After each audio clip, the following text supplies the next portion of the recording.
Now let's welcome back all of our contestants during the swimsuit competition.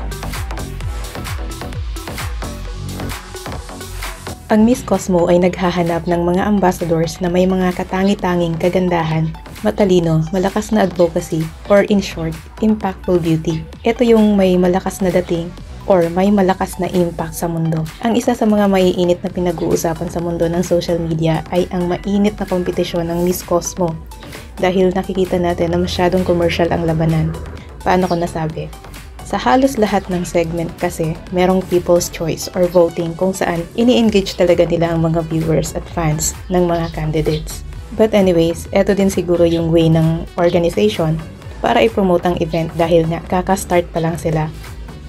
So sa katatapos lang na preliminary competition or jury session ng Miss Cosmo kagabi, ang mga pageant analyst ay meron ng mga napipisil na maaaring manalo sa pageant na ito. At base sa aking mga nakalap na impormasyon, ito ang 5 mga nangunguna ngayon na contestants.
Maria Atiso Manalo